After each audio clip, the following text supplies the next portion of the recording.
Hey everybody, it's Charlie from Daily Motor, and every time I spend a week with the Ford F-150, I'm reminded of why it is the best-selling vehicle here in the United States of America every single year. It doesn't matter if it's a Raptor, or if it's a 2.7, or if it's something like this 3.5-liter PowerBoost hybrid. The F-150 does so much well.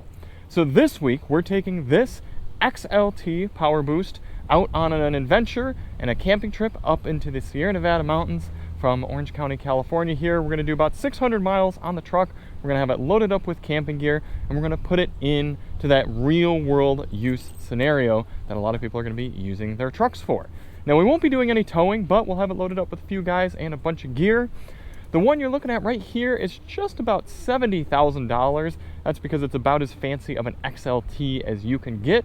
Adjusted for inflation way back to about year 2000 or so, 2001 or whatever, that would be about a $37,000, $38,000 truck.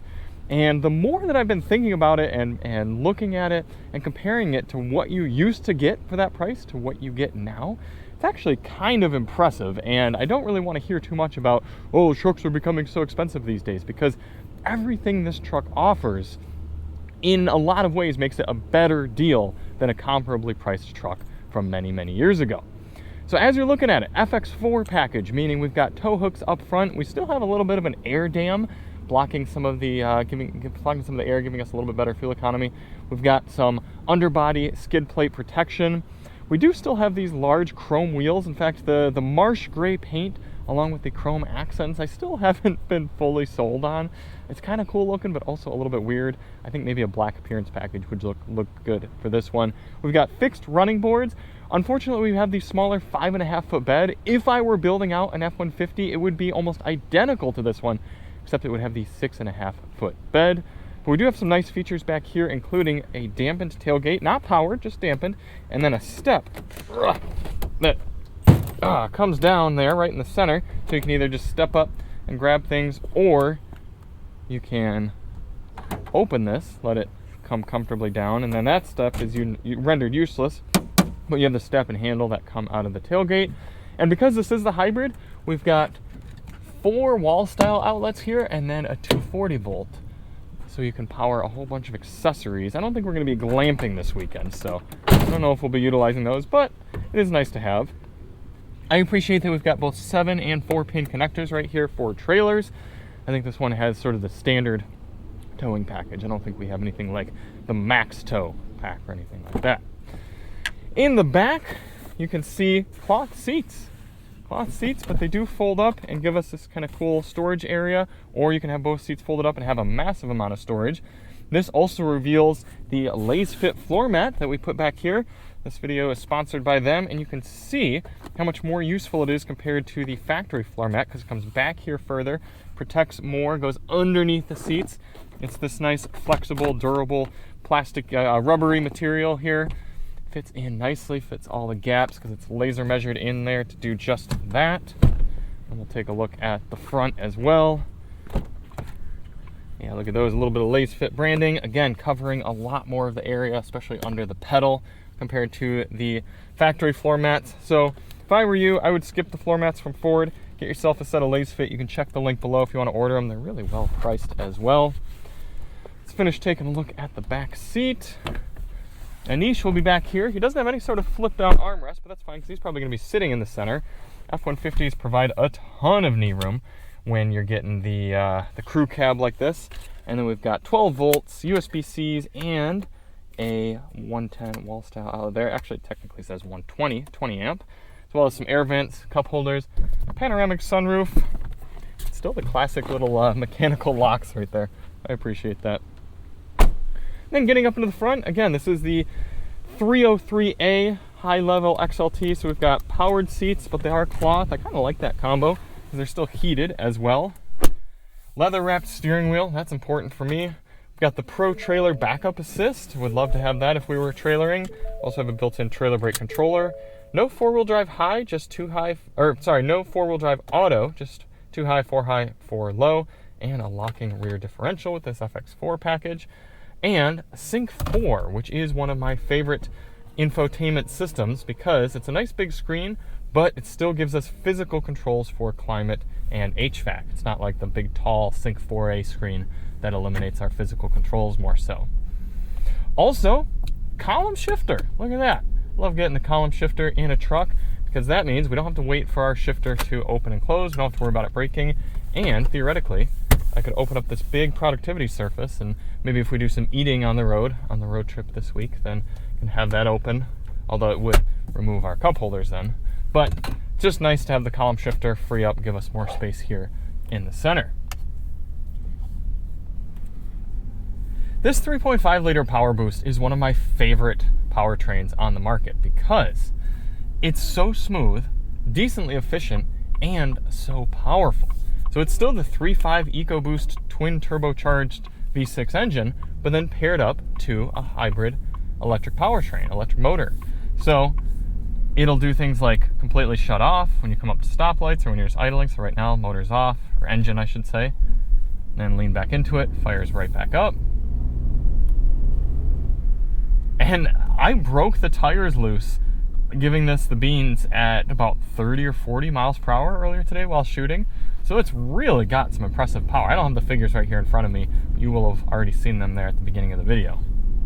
We've already done a standard daily motor highway fuel economy test on the 3.5 PowerBoost. So we're not going to be running a fuel test on this one, the standard DM highway fuel economy test. But what I am going to do is I'm going to reset the trip computer before we leave for our big camping trip tomorrow.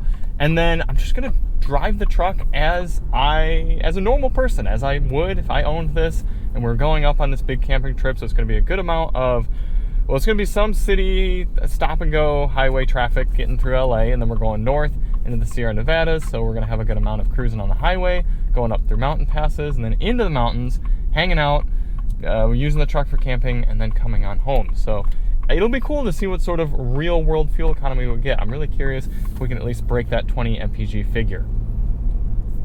Another reason I was excited to take this F-150 on this trip is because it's equipped with Blue Cruise. And I think it's really cool that with the F-150, you can get their semi-autonomous highway driving functionality here, even on an XLT model, whereas I believe with the Silverado from Chevy, you gotta step all the way up to a high country in order to get Super Cruise, which doesn't really make sense to me. I mean, why make somebody pay $70,000, $80,000 or so just to get that? Ford isn't making you do that. You can simply power this on, and then look at that. One click, and the truck's driving for me.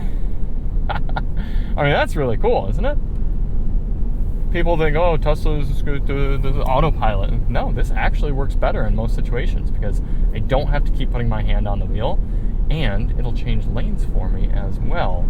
I can't remember if there's a way to automatically have it change lanes. I'd have to look into the settings for it, but how well it's negotiating this wide lane. Oh, so now it is asking me to keep my hands on the wheel. Is Blue Cruise off now?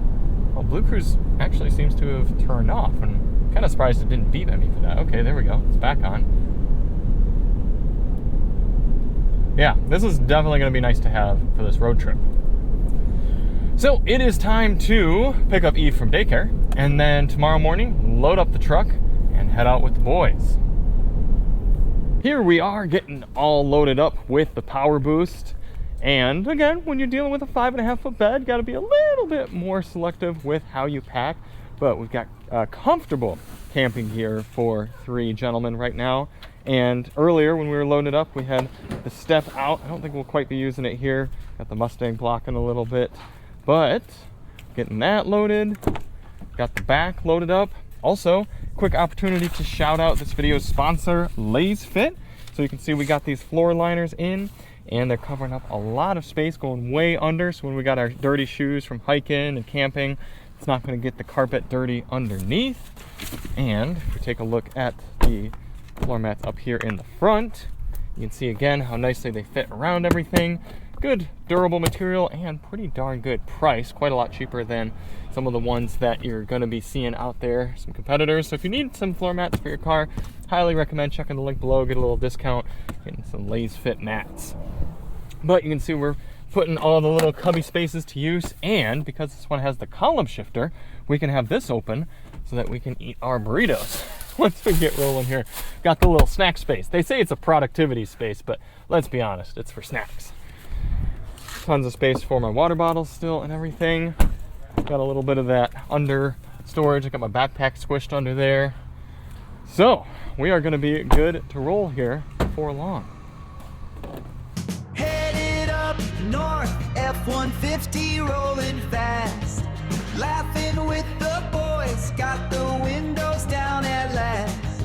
Mountains on the horizon, weekend in our hands. Chasing sunlight higher where the river meets the land. Oh, oh, oh, we ride, we ride, we ride. Oh, oh, oh, we ride, we ride, we ride. Coffee in the cup holders, pine on the air.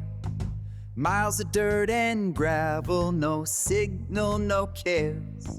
Stories Here we are, just about 150 miles in, and as you can see, Blue Cruise right here. This is a big part of the reason I specifically wanted this truck for this trip, because it's driving for us. Whether it be stop and go traffic getting in and out of LA, or up here coming just south of Bakersfield, the truck is just going along fine. When you're ready to switch lane, just tap turn signal like that, and it makes its way right over. Very minimal bings and bongs, it just simply works. Definitely love having that. In terms of fuel economy, we are just a hair above 20 miles per gallon at this point after 145 miles. Now, we did have a little bit of stop and go, which theoretically for a hybrid shouldn't be too bad. And I would think 3 grown adults plus all of our gear, 20 for a full-size pickup truck running 80 miles per hour, that's a pretty good figure. Other than that, you can just see again how comfortable we are with so much stuff in all of our little compartments. Dax has got plenty of space here, what, 6'3"? Yeah. 6'3", very comfortable. Anish, comfortable back there with all of our gear. We don't have it open right now because it's 102 degrees outside, but we got the panoramic sunroof that I'm sure will open once we get into the mountains and we want to start seeing the trees above us and everything. So yeah, I mean, as road trip trucks go, it's definitely hard to beat the F-150. We've got full screen Android Auto going right now. The map on the side telling us we got about just under 3 hours left to our final destination. So we're gonna keep on cruising. Still got 373 miles of fuel. Left the house with about just over 3/4 of a tank, and we still have over half. I gotta see what size fuel tank we have in here, but I think it might be the larger one. I think we might be somewhere up around 38 gallons or so. So definitely useful for a long trip like this, not to have to be hunting down fuel stations. Stories fly in the rear view, old tunes and new plans. Kicking up the dust, just a crew and the land. Remember every sunrise out here, we're chasing something clear.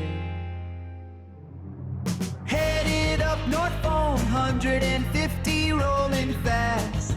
Laughing with the boys, got the windows down at last. Mountains on the horizon, weekend in our hands. Chasing sunlight higher where the river meets the land. Oh, oh, oh, we ride, we ride, we ride. Oh, oh, oh, we ride, we ride, we ride. Oh, oh, oh, we ride, we ride, we ride. Something about this marsh gray just looks so good in the woods. They got this color right. You can see getting all packed up here after a great weekend. Loading up the tailgate or the bed. Got the step down. Getting our last things. Had a great weekend. Didn't even put it in 4-wheel drive coming through here, the highway all terrains. Doing just fine. You can see this beautiful campsite. Got the sequoias around. Tall trees. This is what you get an F-150 for. Going out with the fam, going out with the friends. So we're gonna get heading back. I'm really curious to see what we get for fuel economy. Already getting over 20 miles per gallon coming up the mountain. We're about 8,000 feet. So I really expect it to be recharging nicely coming down. I think we should be in good shape. Back after what I would consider to be a remarkably successful road trip camping experience with the F-150 XLT. And I was so happy to get to spend this time with this truck because so often us reviewers, journalists, whatever you want to call us, get pretty much the only option of driving top level trims of these review vehicles. So I recently had the Ram 2500 Power Wagon, and it was about $90,000. And it's just like, man, this isn't what most people are out there buying. So I was really happy when I heard that we had this XLT truck that we were able to spend time with, because I'm completely serious that if I were to go out and buy a new truck here in 2025, it would be almost identical to this. It'd have a little bit longer bed, it'd have a little bit fewer features, and I really don't know if I would get this powertrain or not. I do like the PowerBoost. We're gonna talk about it as we wrap up our pros and cons here on this review. And I think if I could do something where I just put a little bit more use to the Pro Power on board, whether I were charging e-bikes or doing more sort of camping, like if I had a camping build out or something like that, kind of glamping style maybe with the fam, then I could really see going with it. However, the other powertrains that you can get with the F-150 are also great and cost less. So the 2.7 is a great little motor if you don't plan on doing much towing. The normal 3.5 EcoBoost at this point is so tried and true and a great powerful motor. The V8, the 5.0, I'm actually spending time with that a month from now in a Tremor F-150, so I'm really looking forward to spending life with that one. So if you do a lot of city driving, I could really see the PowerBoost being the powertrain worth going toward, and maybe you would recoup your costs.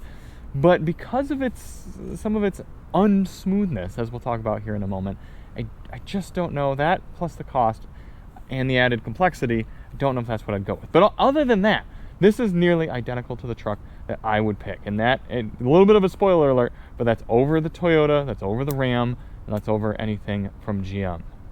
The truck really was fantastic for our trip. Between utilizing the aspects of the bed, the tailgate being nice and light, easy to drop down with the damping. Although I'm not a big fan of the button release. I wish I had a real physical control to open up. But I actually really liked these little cleats that are in the bed. I ended up using those multiple times for tie downs, getting our equipment back. And we even used the little measure right here for measuring a fish. See how long it was? It was kind of funny. We used the step, loading the bed up and back. And I also like how the bed liner isn't super rough and scratchy, so our things didn't get all beat up when sliding in and out of the bed. And then the inside of the truck was very, very comfortable for all of us. I had the seats flipped up. I was doing stuff, which I guess I should be. I still haven't cleaned it out yet. I'm going to clean it. I'm going to vacuum up these lace fit floor mats, make it look all nice in here again. But the cloth was comfortable. Overall, I liked the look of it.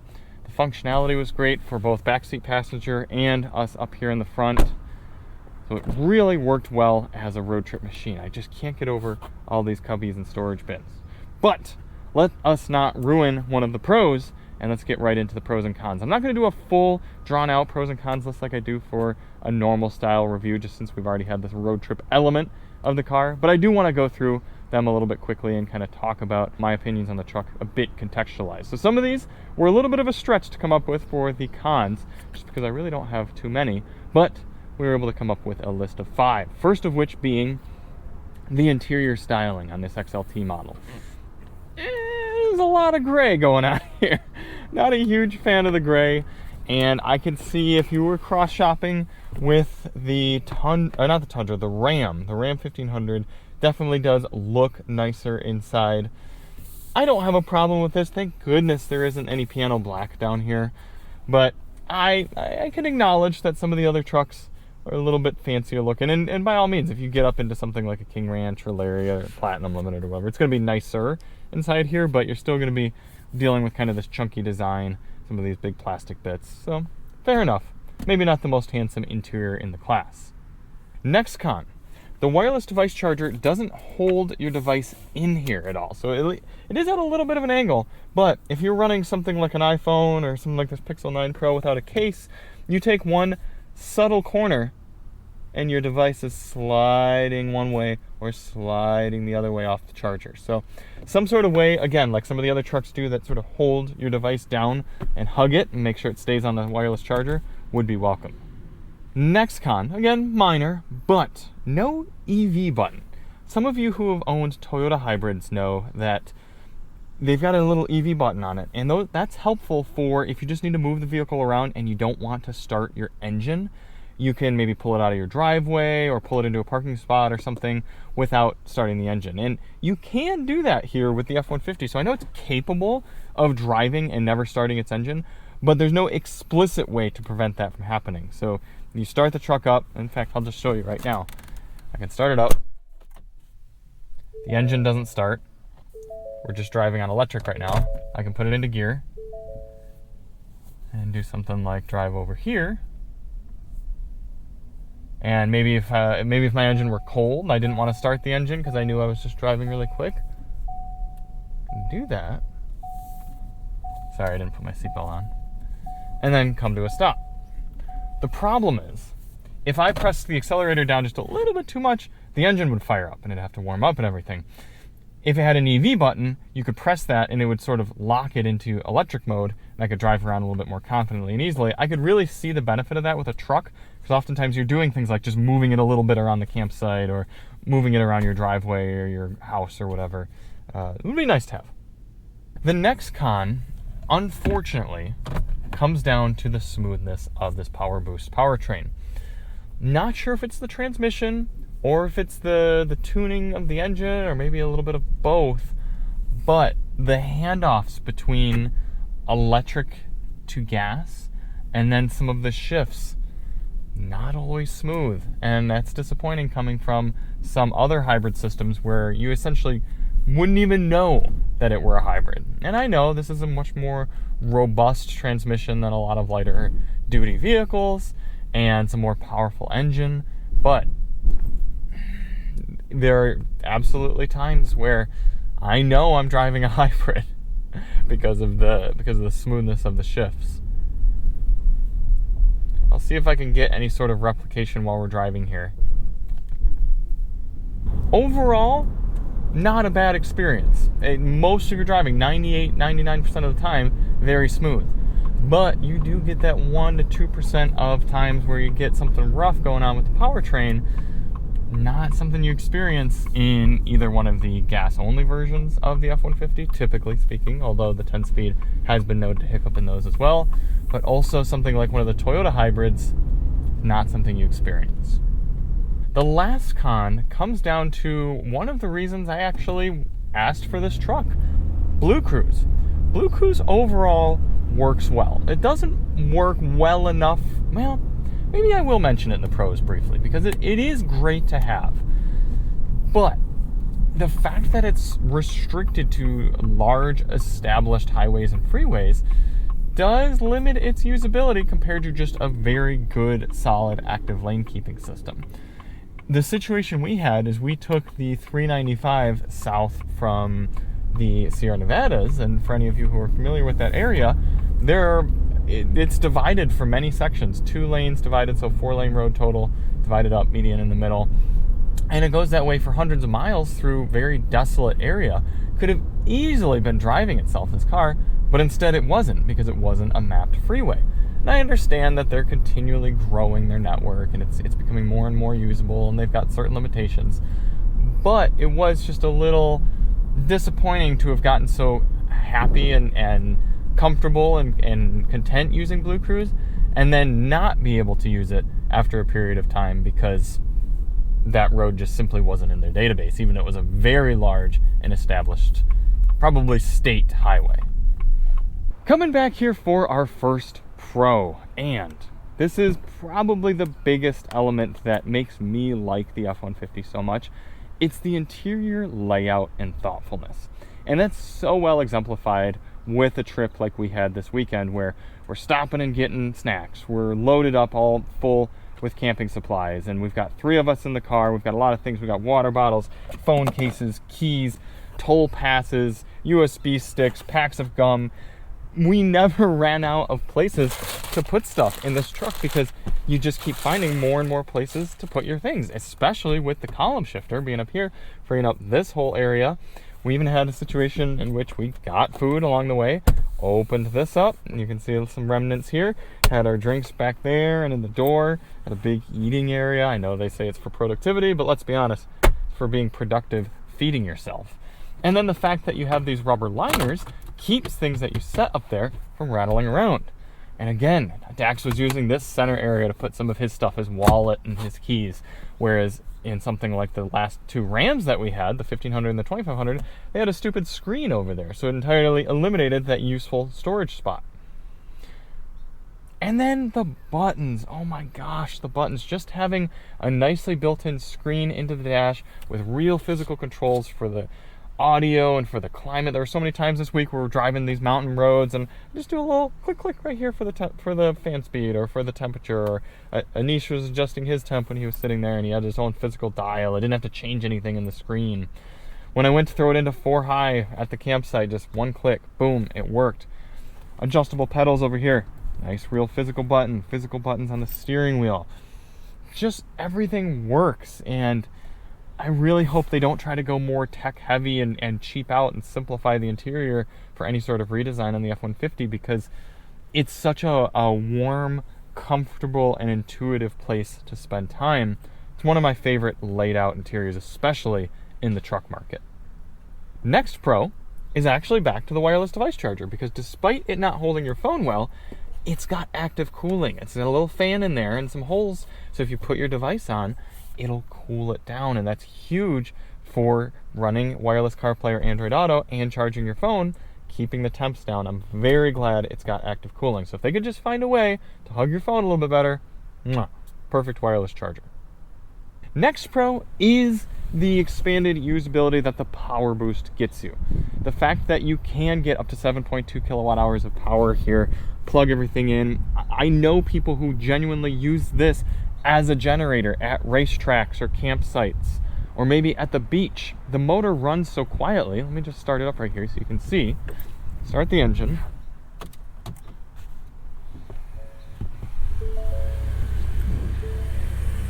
Okay, you could have that running, and then you're over here doing something.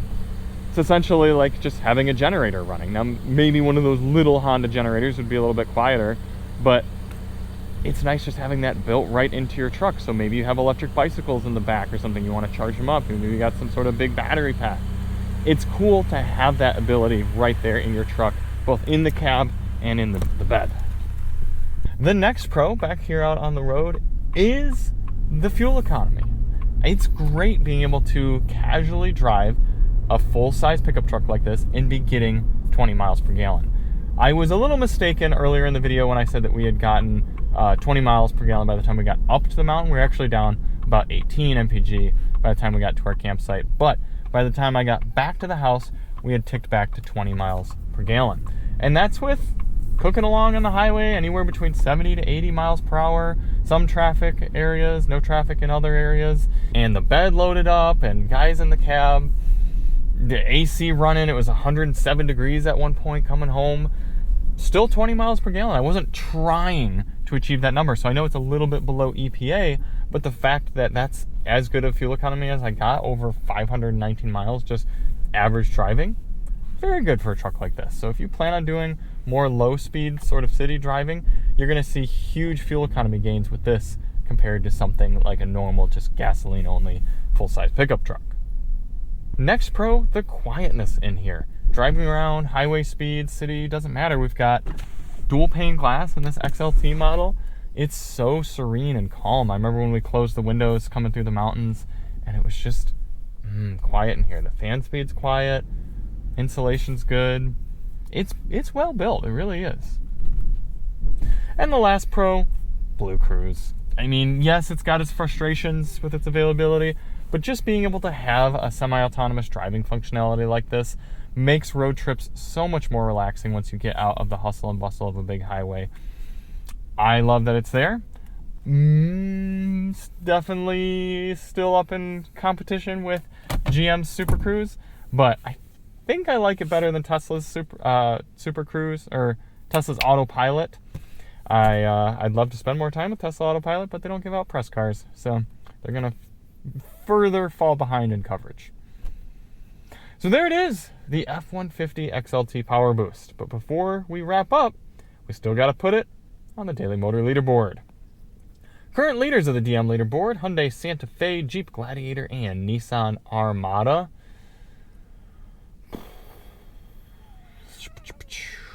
Man,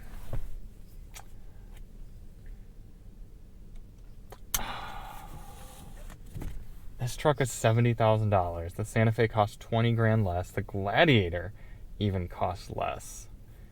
And the Armada was about the same. But this truck is really good. It is really good.